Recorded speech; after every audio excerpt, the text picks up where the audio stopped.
Google entre officiellement dans la guerre des lunettes intelligentes. Meta se prépare à défendre son empire des objets connectés.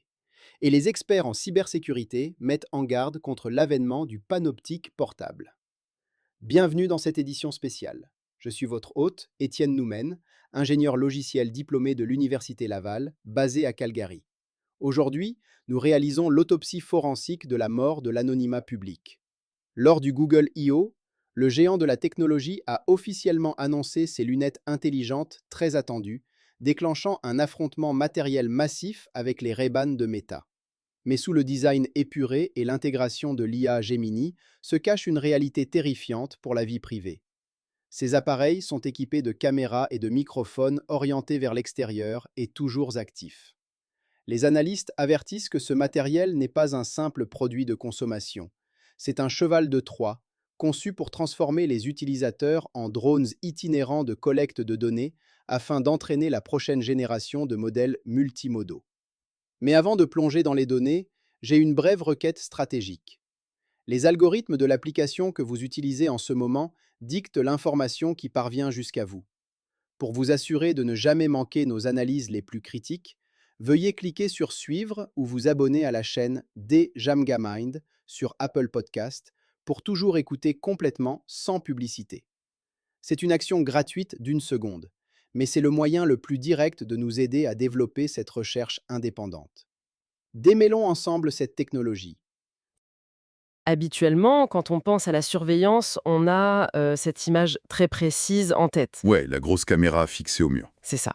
C'est gris, c'est lourd, c'est complètement statique. Il y a ce petit dôme en plastique teinté au plafond. Et ça crie visuellement « Attention, on vous regarde ». Exactement. Et le contrat social est super clair en fait. On entre dans une banque, on repère cet objet au plafond et on ajuste inconsciemment sa posture. Tout à fait. C'est une dynamique presque théâtrale, hein. La technologie affiche ouvertement sa fonction, ce qui nous permet de nous y adapter temporairement. Mais, et c'est là que ça devient intéressant, imaginons un instant que ce gros dôme de sécurité se détache du plafond. Pour venir se glisser sur le nez de quelqu'un. Voilà, en toute discrétion, sur le nez de la personne assise juste en face dans le métro, sauf que ça ressemble plus du tout à une caméra. Non, ça ressemble à des lunettes de créateurs parfaitement banales. Eh bien, depuis cette fin mai 2026, avec la clôture de la conférence Google I.O. et l'annonce de leurs nouvelles lunettes connectées, c'est exactement la réalité dans laquelle on vient de basculer. C'est clair, le paysage technologique vient de prendre un virage massif. Je suis vraiment ravie de faire cette exploration approfondie aujourd'hui. On va croiser nos sources, notamment un rapport récent de la BBC et un document analytique très pointu qui s'intitule « Le panoptique portable ». Un titre très évocateur pour le coup. N'est-ce pas? Et la mission de notre analyse d'aujourd'hui, c'est de dépasser le discours marketing ambiant sur le côté main libre génial. Oui, parce que la réalité est bien plus sombre. Ouais. Meta et Google se battent pas du tout pour nous offrir une vie pratique. Ils se livrent une guerre acharnée pour capturer la toute dernière ressource inexploitée d'Internet. Tout ce que l'on regarde. Absolument. On passe des écrans que l'on tient dans la main à des capteurs que l'on porte en permanence sur le visage. C'est le véritable enjeu. Il ne s'agit pas d'une simple évolution de nos téléphones. On est face à une course désespérée pour aspirer les données multimodales du monde physique. Et l'objectif caché, c'est de numériser notre perspective à la première personne, au détriment total de l'anonymat public. C'est exactement la thèse de nos sources. L'anonymat est en train de mourir. Alors, regardons un peu le paysage matériel actuel, parce que c'est d'une intensité folle. Meta règne en maître absolu pour l'instant, non? Oui, il contrôle environ 82% des parts de marché. C'est énorme. C'est un monopole de fait? Pratiquement. Ils ont écoulé 7 millions de paires de leurs lunettes Ray-Ban. Et ça, c'est en grande partie grâce à leur partenariat avec EssilorLuxottica pour l'esthétique. Les gens achètent des Ray-Ban, pas des caméras, dans leur esprit. Exactement. Et là, on a la contre-offensive massive de Google avec son système Android XR. Ils ont enfin retenu la leçon de l'échec esthétique des Google Glass d'il y a 10 ans, on dirait. Il était temps. Cette fois, il s'allie à Samsung et Qualcomm pour l'ingénierie, et surtout à des marques comme Warby Parker et Gentle Monster pour le design. Ce qui est fascinant, quand on observe ces deux géants, c'est l'opposition radicale de leur philosophie. C'est le jour et la nuit. Meta construit un écosystème propriétaire très fermé. Ouais, avec une caméra de 12 mégapixels et un écran intégré dans la lentille droite. Et surtout, il développe en parallèle une interface matérielle très spécifique, le fameux Meta Neural Band. Ah, ce bracelet. J'ai passé un temps fou à lire le rapport technique là-dessus et je suis restée scotchée. C'est de la science-fiction. C'est impressionnant techniquement, hein, c'est sûr. Il utilise des capteurs électromyographiques. Si je comprends bien, ça vient littéralement lire l'électricité générée par nos muscles au niveau du poignet. C'est exactement le mécanisme. En fait, le bras C capte les signaux neuromusculaires avant même qu'ils ne se traduisent par un grand mouvement visible. Donc juste l'intention de bouger, presque. Presque, ouais. Ça permet de naviguer dans l'interface des lunettes, de valider des choix ou de répondre à des messages par d'imperceptibles micro-mouvements des doigts. Donc pas besoin de parler à voix haute dans la rue ni de tapoter la branche de ses lunettes comme un idiot. C'est ça, c'est le silence total. C'est fascinant et franchement un peu terrifiant. Et face à ça, Google prend une route totalement inverse. Oui, Google joue la carte de l'ouverture et du logiciel pur. Pour leur première version, prévue à l'automne, il n'y a même pas d'écran. Ce sont des lunettes uniquement audio. Ils rendent le système compatible avec iOS et Android. Leur arme principale, c'est pas le matériel, c'est leur intelligence artificielle. Gemini 4, Voilà, l'idée c'est d'avoir cet agent contextuel qui flotte avec nous en permanence. genre je regarde un menu en coréen, je demande une traduction à voix haute, et l'IA me chuchote la réponse directement dans l'oreille. C'est l'objectif.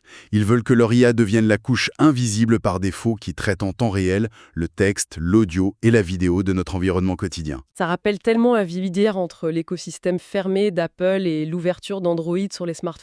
L'histoire se répète. Sauf que là, le champ de bataille est littéralement sur nos visages. Mais j'avoue, il y a un détail qui me chiffonne dans tout ça. Lequel ? Quand on regarde la stratégie de prix de Meta, ils vendent leur modèle d'entrée de gamme autour de 320 $. Ce qui est très accessible pour de la haute technologie. Ouais, c'est très abordable. Mais honnêtement, ça doit leur coûter une fortune astronomique en recherche, en développement et surtout en serveurs pour stocker ces données. Une fortune absolue, oui. Alors pourquoi s'acharner financièrement pour filmer mon trajet parfaitement ennuyeux jusqu'au supermarché ? C'est la grande question. Et la réponse, c'est que la motivation macroéconomique dépasse largement la vente de matériel. Ils s'en fichent de vendre des montures. Totalement. Ces entreprises ne cherchent pas à faire de la marge sur des paires de lunettes. Elles cherchent à nourrir leur modèle d'intelligence artificielle. Pour les entraîner. Exactement. Actuellement, toute l'industrie se heurte à un mur invisible qu'on appelle le goulot d'étranglement de Chinchilla. J'ai lu le passage là-dessus dans le briefing et j'ai eu un peu de mal à en saisir toute la portée. C'est un concept un peu aride. L'idée de base, si j'ai bien compris, c'est que l'IA est littéralement en train de mourir de faim face au manque de données textuelles. C'est une excellente façon de le résumer. Pour atteindre l'intelligence artificielle générale, ou IAG, les modèles obéissent à des lois de mise à l'échelle impitoyables. Plus c'est gros, plus faut manger. Voilà. Plus le modèle est gros, plus il lui faut de données pour s'améliorer. Or, les géants de la technologie ont déjà aspiré la quasi-totalité d'Internet. Tous les livres, les forums, les articles de presse. Tout a été ingéré. Le puits du texte est à sec. Mais surtout, le texte a une limite fondamentale, Laquelle au juste ? le manque de sens commun physique. Ah d'accord. Une intelligence artificielle peut ingurgiter l'intégralité de Wikipédia sur la façon de construire un vélo ou de préparer un repas. Mais elle ne sait pas ce que ça fait physiquement de perdre l'équilibre. C'est vrai. Elle ne connaît pas le bruit d'une carotte qu'on coupe, ni comment la lumière rebondit sur une fenêtre à 3 heures de l'après-midi. Et une simple vidéo YouTube ne suffit pas pour ça. Non, parce que c'est une vue exocentrique, de l'extérieur. Pour comprendre le monde comme un humain, l'IA a besoin de données égocentriques. Des données capturées à la première personne, à hauteur d'yeux. Exactement. Ce qui nous ramène à votre question sur les coûts. Ces appareils sont subventionnés. Ce sont des chevaux de Troie. Tout à fait. Ils sont conçus pour transformer les utilisateurs en drones de collecte de données. Mais franchement, l'immense majorité de ce qui est filmé doit être inutile, non ? Est-ce que c'est vraiment rentable pour eux ? Pas si l'on regarde de près ce qu'ils collectent réellement. Prenez le projet de recherche de Meta, Ego Exo 4D. Oui, le rapport en parle longuement. Il nous donne un aperçu très précis de leur ambition. Ils ne récupèrent pas juste une vidéo plate en 2 dimensions. Qu'est-ce qu'ils récupèrent d'autre ? Le matériel de recherche intègre des réseaux audio à 7 canaux pour cartographier précisément l'acoustique et la réverbération d'une pièce. Waouh ! Il y a des capteurs de mouvement à 1000 Hz pour enregistrer les plus infimes rotations de la tête. Et un suivi infrarouge de la pupille. Pour savoir exactement où on regarde avant même de toucher un objet. Exactement. Et il y a cette mention des nuages de points 3D qui m'a vraiment interpellée. Pour vulgariser, ça veut dire que les lunettes ne prennent pas juste une photo de mon salon. Non, elles font bien plus que ça. En marchant à l'intérieur, les capteurs de profondeur créent une réplique architecturale complète. Un jumeau numérique. C'est fou. L'entreprise finit par savoir à quelle distance, au millimètre près, se trouve mon canapé par rapport à la télévision. C'est l'ultime cartographie de nos espaces les plus intimes. C'est terrifiant. Mais la réponse des fabricants est toujours la même ligne marketing bien rodée. Ils promettent que le traitement des données se fait localement. Oui, ils adorent dire ça. Que l'image du salon reste enfermée dans la puce du téléphone ou des lunettes? Sauf que techniquement, c'est un écran de fumée. Les processeurs capables de tenir dans une branche de lunettes, ou même dans un smartphone, sont beaucoup trop faibles. Ils ne peuvent pas faire tourner des analyses d'IA complexes en temps réel. C'est une impossibilité physique. Si je demande à mes lunettes d'analyser une scène dans la rue, la demande doit obligatoirement partir vers les immenses serveurs de l'entreprise. L'exfiltration vers le cloud est inévitable. Inévitable. Et quand on fouille dans les conditions d'utilisation, on découvre que ces flux sont conservés. Ouais, le rapport mentionne que Google garde les journaux d'activité temporaire pendant des jours, et si un extrait est sélectionné pour l'entraînement, il peut être stocké pendant 3 ans. 3 ans, avec des réaliseurs humains. Et on le sait, le cloud, c'est juste un mot très poli et abstrait pour dire l'ordinateur de quelqu'un d'autre. C'est une belle façon de le dire. Et comme on l'a tragiquement découvert au début de l'année, cet ordinateur, c'est parfois des êtres humains sous-payés à l'autre bout du monde. Vous parlez du scandale en Suède ? Oui, cette enquête fracassante de la presse suédoise sur les pratiques de sous-traitance de Meta. Le scandale avec l'entreprise Sama au Kenya, c'est vraiment l'illustration parfaite du coût humain derrière cette course aux données. Meta sous-traitait la notation des flux vidéo à des travailleurs kenyans. Leur travail consistait à regarder ce que les utilisateurs de lunettes voyaient, Pour identifier et étiqueter les objets, voilà, pour entraîner les algorithmes. désastreuse pour la vie privée. Meta jurait que des algorithmes floutaient automatiquement les visages et les données sensibles, Sauf qu'on a appris que ces filtres échouaient massivement. surtout dans des environnements un peu sombres. Le résultat, c'est que ces travailleurs ont été exposés aux scènes les plus intimes imaginables. Des gens filmés à leur insu en train de se déshabiller. D'utiliser les toilettes ou de taper les mots de passe de leur compte bancaire. C'est effroyable. Le système a révélé sa fragilité abyssale. Et dès que le scandale a éclaté, Meta a réagi comment? Plus de 1000 travailleurs ont été licenciés avec un préavis dérisoire. Ce qui a déclenché une bataille juridique massive en Californie. Mais le mal était fait. Et cela souligne une faille encore plus fondamentale sur le matériel lui-même. Exactement. Parce que la seule ligne de défense physique qu'on offre au grand public aujourd'hui, c'est une minuscule diode lumineuse sur la monture. La fameuse petite LED de sécurité. Elle est censée s'allumer quand on filme, mais soyons honnêtes, c'est comme mettre un panneau ne pas entrer sur un coffre-fort fabriqué en papier mâché. C'est une belle image. Mais Meta a pourtant essayé d'anticiper le problème, hein. En faisant quoi? Sachant que les gens tenteraient de masquer cette lumière avec du ruban adhésif ou du vernis, ils ont placé un petit capteur de lumière ambiante à côté de la diode. Ah oui, la logique est simple. Si le capteur détecte une obscurité anormale au moment où l'enregistrement commence, le système bloque la caméra. C'est la théorie. J'ai vu l'analyse technique de cette sécurité, notamment ce qu'ils appellent la condition de course. C'est une faille logicielle classique. Pour que l'on comprenne bien, j'imaginais ça un peu comme une porte d'ascenseur. Vous savez, si on glisse son pied à la milliseconde exacte avant que le capteur ne s'active. L'ascenseur est trompé et la porte s'ouvre. C'est un peu le même principe ici, non? L'analogie est parfaite. Le système ne peut pas vérifier le capteur en permanence.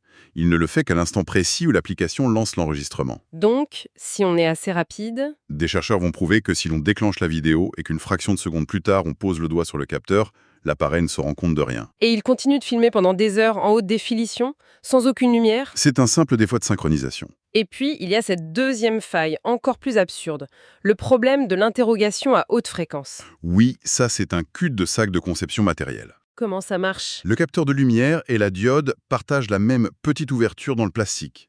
Si le logiciel essayait de vérifier la lumière en continu, toutes les millisecondes, Qu'est-ce qui se passerait? le capteur finirait par détecter la lumière émise par sa propre diode. Il s'aveuglerait lui-même. C'est ridicule. Et du coup, ça a inévitablement donné naissance à un véritable marché gris. En que oui. On peut aller sur Amazon aujourd'hui et acheter, pour à peine 18 $, de petits autocollants micro-perforés. Ils sont conçus spécifiquement pour ça. Ils laissent passer juste assez de lumière naturelle pour calmer le capteur, mais ils diffusent totalement la lumière de la LED vers l'intérieur. La rendant invisible de l'extérieur. Et pour 60 $, on trouve des passionnés qui font des modifications aux forêts pour détruire la LED depuis l'intérieur de la monture. Et la conclusion de tout ça, c'est que n'importe qui peut se promener avec un dispositif d'enregistrement indétectable sur le nez. C'est effrayant. Ce qui nous amène à l'impact sociologique profond de cette technologie. Le rapport évoque souvent le philosophe Jeremy Bentham. Et son concept du panoptique. Le panoptique, on l'a tous un peu vécu à petite échelle. Comment ça? On entre dans une supérette de quartier, on remarque la grosse caméra au plafond, et soudain, sans même s'en rendre compte, on se met à exagérer nos mouvements. Ah oui, le fameux théâtre de l'innocence. C'est ça. On garde les mains bien en évidence, on fait semblant de lire avec passion l'étiquette d'une boîte de conserve pour bien prouver qu'on ne veut le rien. C'est épuisant mentalement. Alors imaginez devoir jouer ce rôle en permanence, simplement parce qu'une personne assise sur le banc du parc en face de vous porte peut-être des lunettes de vue. C'est ce qu'on appelle l'effet de refroidissement comportemental. C'est glaçant comme terme. Le panoptique original était une prison. Elle était conçue pour que les détenus se sentent potentiellement observés à chaque instant. Les forçant à intérioriser la surveillance et à s'auto-censurer. Voilà. Et avec ces lunettes indétectables, c'est l'espace public tout entier qui devient un panoptique. La spontanéité disparaît. Totalement. La peur qu'une phrase sortie de son contexte ou qu'un geste maladroit finisse ingéré par un modèle d'IA crée un véritable engourdissement psychique au sein de la population. Et la situation devient carrément dystopique quand on ajoute la couche de la reconnaissance faciale. C'était inévitable. L'expérience menée par ces étudiants de Harvard est glaçante. Ils ont bricolé le flux vidéo des lunettes Meta pour le relier à des moteurs de recherche faciale sur Internet. En temps réel. Ouais. Ils prenaient le métro, regardaient un parfait inconnu assis en face d'eux, et instantanément, leur téléphone affichait le nom de la personne, son adresse et l'identité des membres de sa famille. C'est la fin du droit à l'anonymat. Bien sûr, face à la pression monumentale des régulateurs, les géants de la tech bloquent officiellement ça dans leurs applications. Officiellement, oui. Mais cette expérience prouve que l'architecture ouverte de ces flux permet à n'importe quel outil tiers de s'y brancher. La boîte de Pandore est grande ouverte. Ça signifie que le droit d'être un visage anonyme dans la foule est en train de s'évaporer. On devient tous des fiches de données ambulantes, lisibles à distance par le premier venu. Et ça met cruellement en lumière le vide de notre cadre juridique actuel. Les grandes lois de protection, genre le RGPD en Europe ou le BIPA aux États-Unis, Elles sont dépassées. elles ont été pensées pour un monde de caméras fixes gérées par des entreprises. Elles n'ont aucun pouvoir face à des millions de citoyens mobiles qui se filment les uns les autres. De manière totalement décentralisée.